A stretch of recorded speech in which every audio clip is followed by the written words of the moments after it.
Donc moi je vous parle, j'ai compris triage un peu plus large, parce que je me suis dit, la traumato c'est vraiment une niche, donc je me suis permis d'élargir la question du triage aux patients d'admission en réanimation tout court. Donc effectivement j'ai des conflits d'intérêts qui ne sont pas financiers, qui sont uniquement de la coopération, parce que je coordonne un consortium qui essaie d'utiliser l'IA pour faire de meilleures décisions, pour développer des outils de décision en traumato.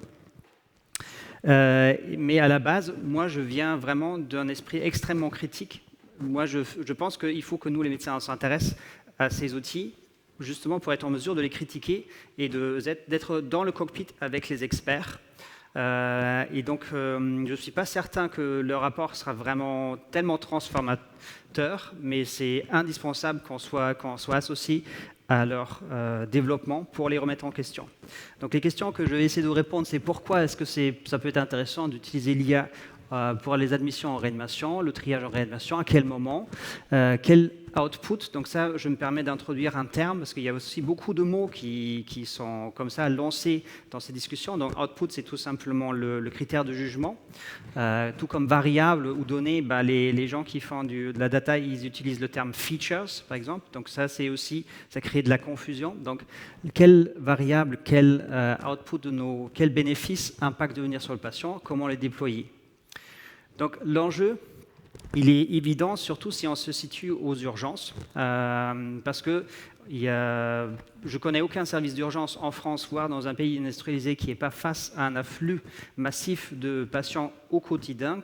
Donc le patient qui aurait besoin peut-être d'aller en soins critiques, il pourrait être perdu comme l'aiguille dans le tas de foin. Donc on pourrait imaginer que si, à travers toutes les informations qui sont générées ou les petites informations qui passent à l'as, un système de détection automatisé précoce, il pourrait identifier les patients qui passent un peu à la trappe.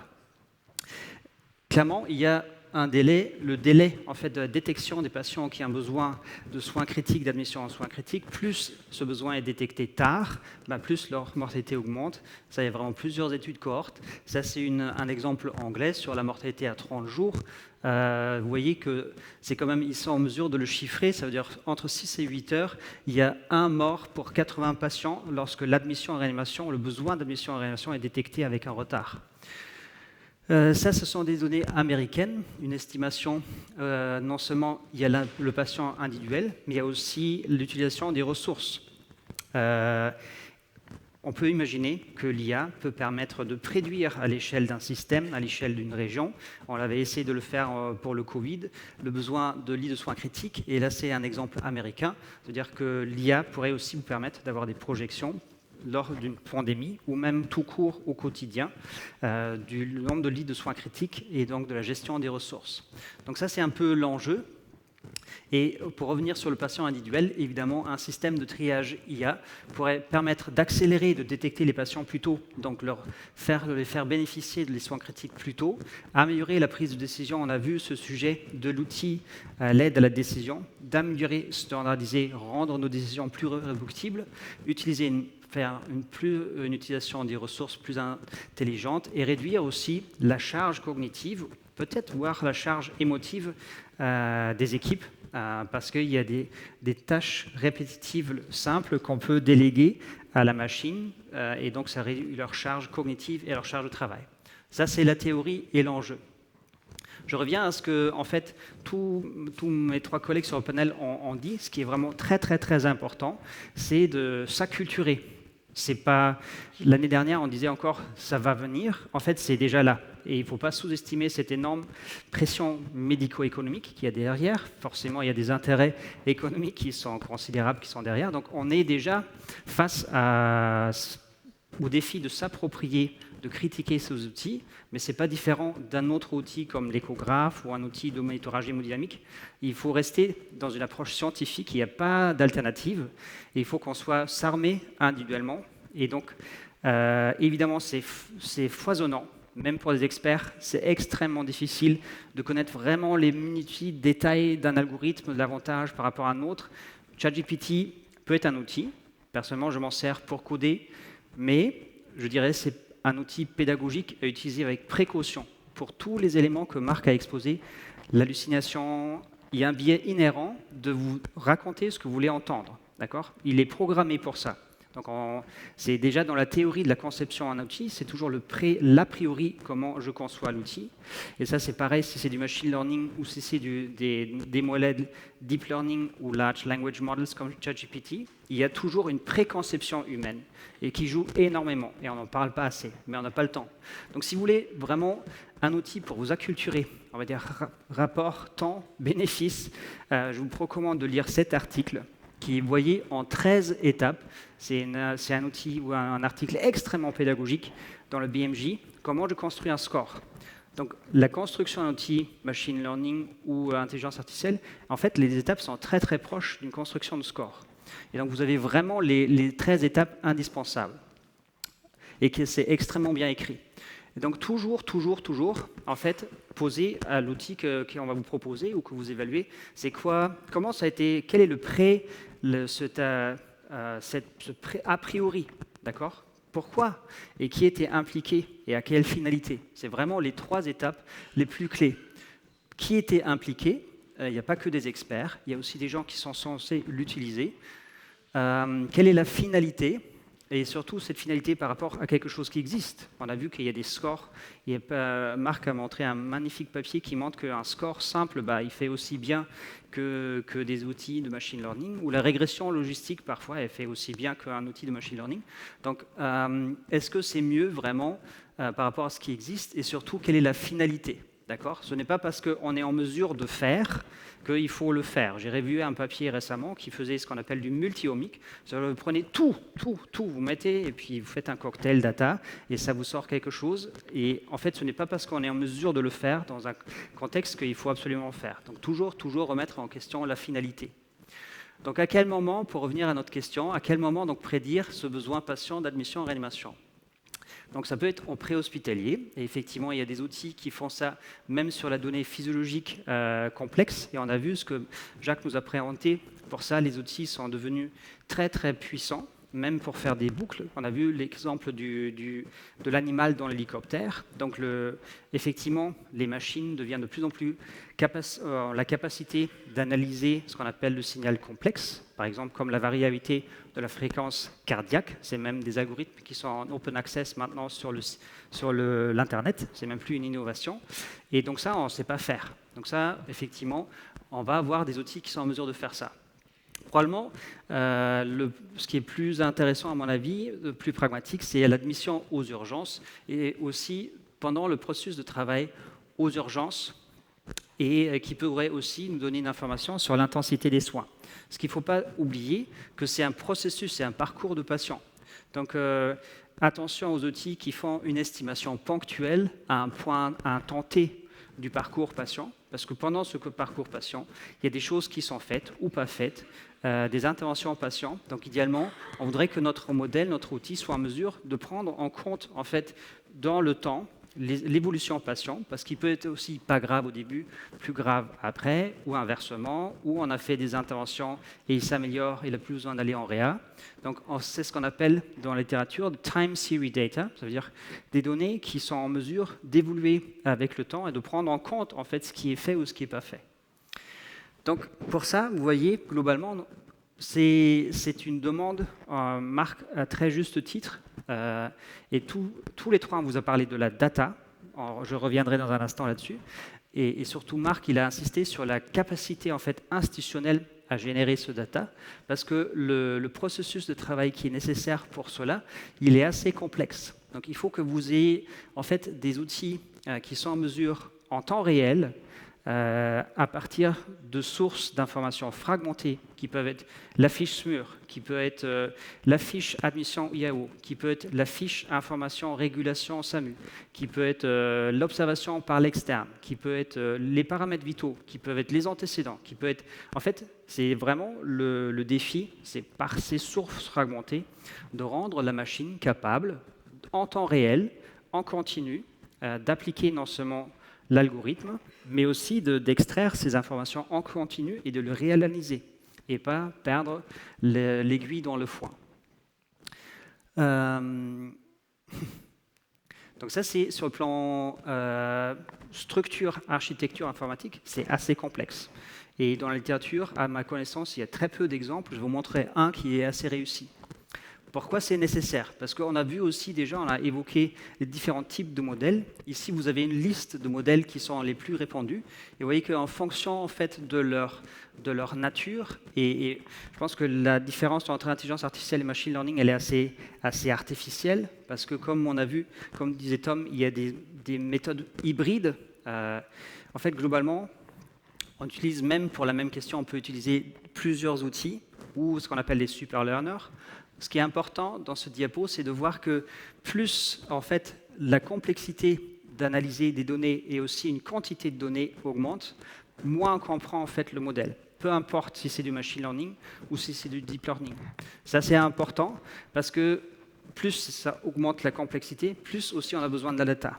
Donc pareil, on s'est répété tous les trois, la data est vraiment la clé. En fait, c'est un adage du data science. C'est vous prenez une poubelle, et ben de data, vous sortez de la poubelle, trash in, trash out. Ça, c'est la clé. Donc, encore une fois, quand on vous présente quelque chose, et même quand c'est un grand industriel qui a développé un outil sur 1000 patients pour faire du traitement complexe dans un système complexe, méfiez-vous, d'accord?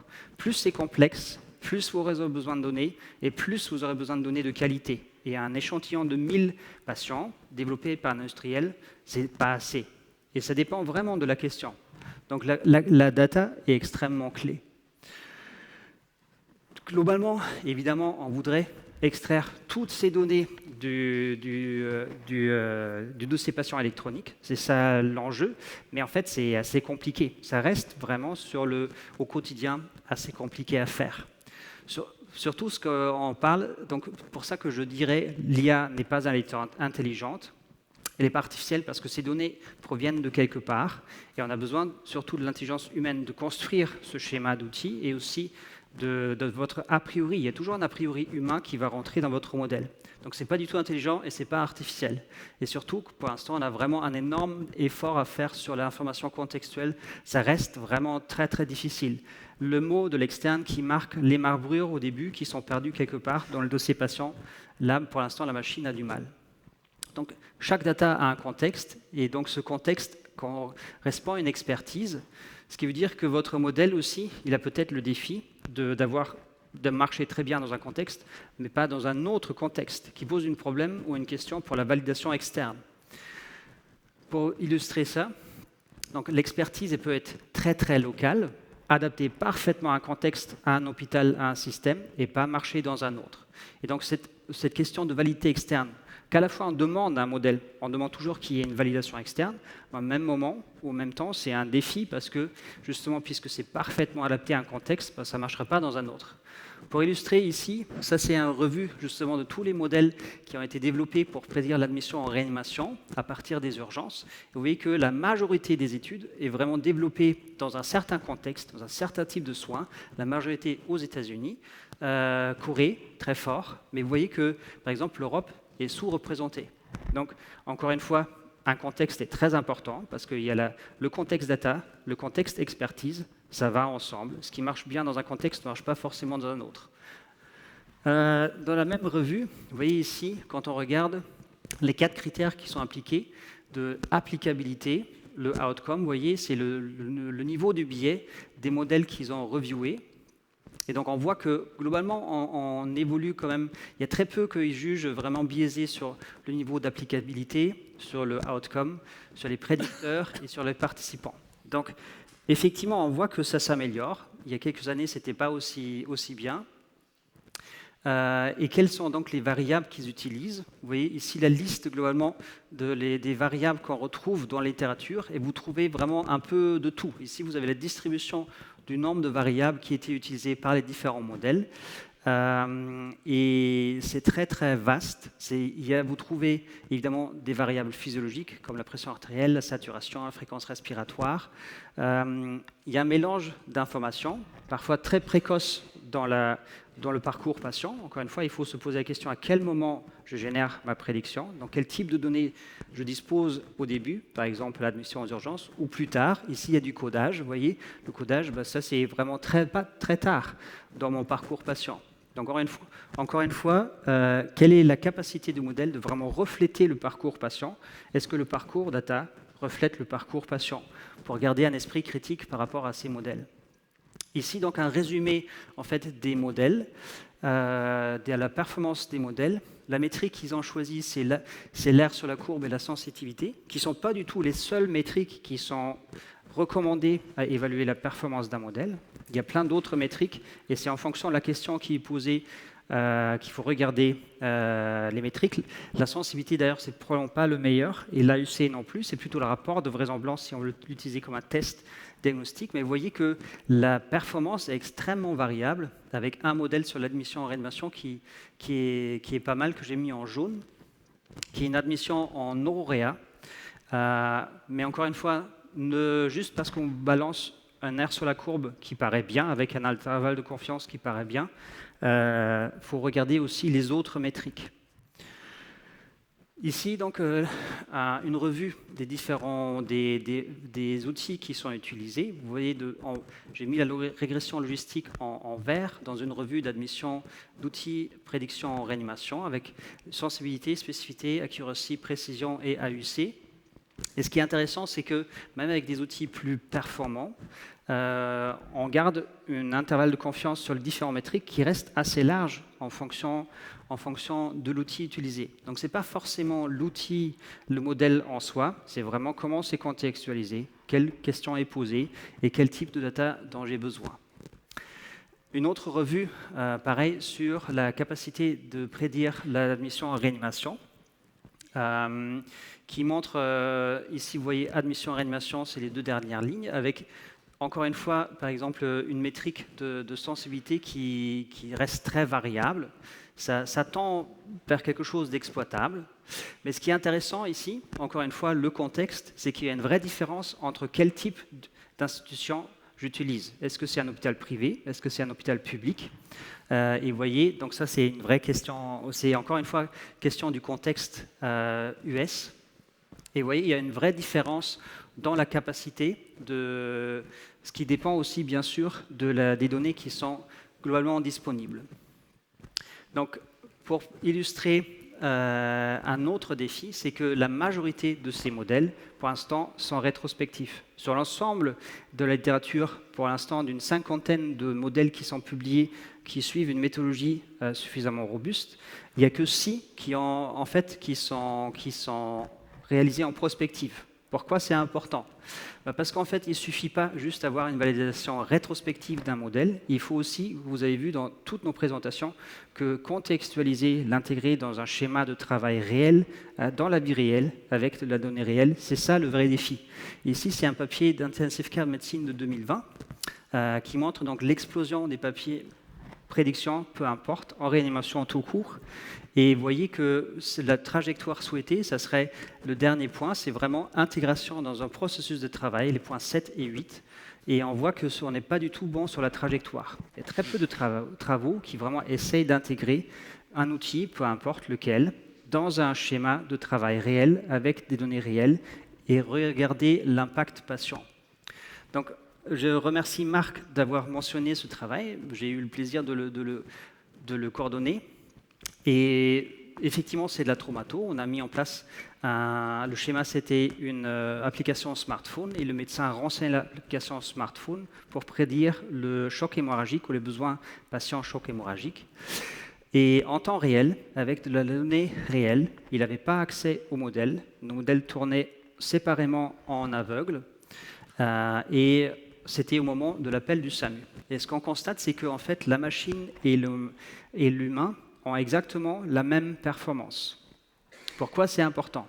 Parce que, comme il y a très peu d'études de ce type, notamment pour la question de l'admission en réanimation, tant qu'on ne situe pas ces outils dans un vrai processus de travail et d'illustrer leur performance avec tout ce que ça coûte, tout ce que ça engendre, tout ce que ça demande de mise en place, et c'est extrêmement coûteux, il faut toujours le référencer à ce qui est assez bien fait, s'il reste notre cerveau humain, qui ne coûte pas très cher. Okay, donc, attention.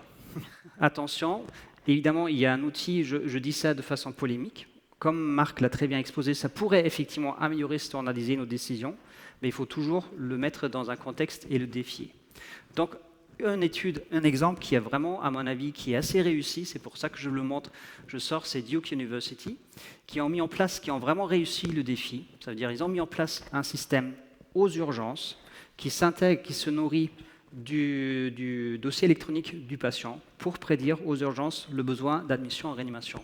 Ils ont vraiment réussi ce défi de partir du dossier électronique du patient et de prédire en fait les besoins d'admission en réanimation. Ils partaient d'une prévalence, donc ça c'est très important aussi, quelle est la fréquence de votre outcome que vous allez prédire, de 1,7%. Et ils ont fait donc une sélection de variables basée sur l'expertise locale avec un développement rétrospectif, une validation rétrospective, ça veut dire sur une nouvelle cohorte en local. Donc, encore une fois, le contexte très important, l'expertise locale, ou ce qu'on a dit en data science, le domain knowledge, avec donc une validation dans leur contexte et ensuite une validation prospective. Donc une démarche très très très rigoureuse en termes de développement et de mise en place.